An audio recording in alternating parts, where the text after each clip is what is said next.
News 16 Kerala.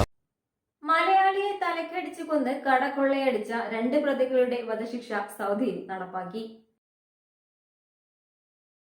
Saudi അറേബ്യയിൽ മലയാളിയെ തലക്കടിച്ച് കൊലപ്പെടുത്തി അയാൾ ജോലി ചെയ്തിരുന്ന മിനി സൂപ്പർമാർക്കറ്റ് കൊള്ളയടിച്ച 2 പ്രതികളുടെ വധശിക്ഷ റിയാദിൽ നടപ്പാക്കി. ജീവനക്കാരനായ മലപ്പുറം പരപ്പനങ്ങാടി സ്വദേശി അങ്ങമൻപുരയ്ക്കൽ സിദ്ദിഖിനെ അന്ന് 45 വയസ്സ് കൊലപ്പെടുത്തി കട കൊള്ളയടിച്ച കേസിലെ പ്രതികളായ സൗദി പൗരൻ Rayan bin Hussain bin Saad al Shehrani, യമനി പൗരൻ അബ്ദുല്ല അഹമ്മദ് ബാസാദ് എന്നിവരുടെ ശിക്ഷയാണ് നടപ്പാക്കിയത്. ശനിയാഴ്ച രാവിലെ റിയാദിൽ ശിക്ഷ നടപ്പാക്കിയതായി സൗദി ആഭ്യന്തര മന്ത്രാലയം അറിയിച്ചു. 2017 ജൂലൈ 21-നായിരുന്നു കേസിനാസ്പദമായ സംഭവം.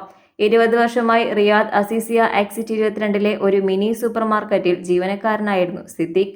കവർച്ചാശ്രമത്തിനിടെയാണ് കടയിൽ തനിച്ചായിരുന്ന സിദ്ദിഖിനെ പ്രതികൾ ആക്രമിച്ചത്. മാരകമായി പരിക്കേറ്റ സിദ്ദിഖിനെ റെഡ് ക്രസന്റ് ആശുപത്രിയിൽ എത്തിച്ചെങ്കിലും മരിക്കുകയായിരുന്നു.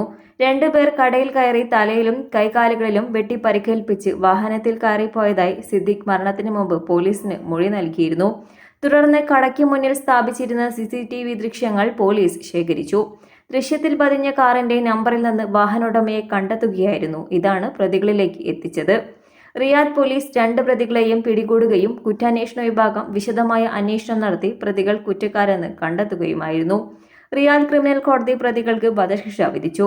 അപ്പീൽ കോടതിയും സുപ്രീം കോടതിയും ഇത് ശരിവെക്കുകയും ശിക്ഷ നടപ്പാക്കാൻ സൽമാൻ രാജാവ് അനുമതി നൽകുകയും ചെയ്തതിനെ തുടർന്നാണ് വധശിക്ഷ നടപ്പാക്കിയതെന്നും മന്ത്രാലയം വാർത്താക്കുറിപ്പിൽ വ്യക്തമാക്കി.